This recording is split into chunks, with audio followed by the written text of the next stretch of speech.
নমস্কার, টিএনও নিউজে আপনাদের স্বাগত। আমি এআই নিউজ অ্যাঙ্কার পাখি। গোপন সংবাদের ভিত্তিতে তেলিয়ামুড়া থানার পুলিশ ও তেলিয়ামুড়া থানার অন্তর্গত তুইকর্মা এলাকা থেকে 2টি দেশি বন্দুক, বুলেট এবং কিছু অস্ত্র উদ্ধার করতে সক্ষম হয়।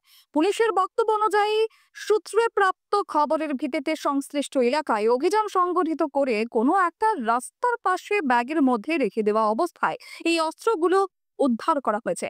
এই অস্ত্রগুলোর পেছনে কি রহস্য আছে তা উদ্ঘাটন পুলিশের তদন্তে হয়তো সম্ভব।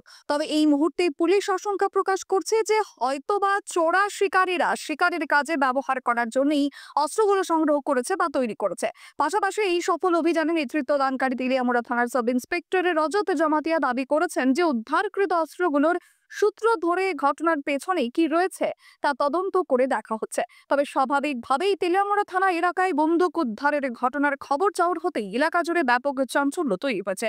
তবে পুলিশ আধিকারিক সাংবাদিকদের সামনে কি বলছেন চলুন আমরা এক নজরে শুনে নিই। We got an information based on the secondary information. We went to a place called Tuikorma, and there beside the road there is one drain, and under that drain it was kept in a sack, yellow color sack, and we recovered from that place. What happened? To country made gun. সঙ্গে কি কি পাওয়া গেছে? Bullet পাওয়া গেছে 4 to 5. কয়টা bullet? 4 to 5. আর এই যে ওগুলো কি, যেটা আরেকটা যে লোহার টুকরো মতো এটা কি? এটা হচ্ছে ওই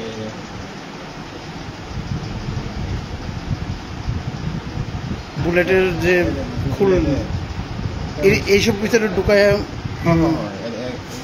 মানে ওই যে পাইপ আছে, পাইপে ঢুকায় মানে এটা কি স্যার মনে হয়? এটা মানে কোনখানের, মানে কি কোনো শিকারির বা না কারোর? মানে শিকারি মোস্ট প্রবাবলি। এখনকার মতো সংবাদ এ পর্যন্তই। পরবর্তী নিউজ ও আপডেটস দেখার জন্য অবশ্যই চোখ রাখুন টিএনও নিউজের পর্দায়।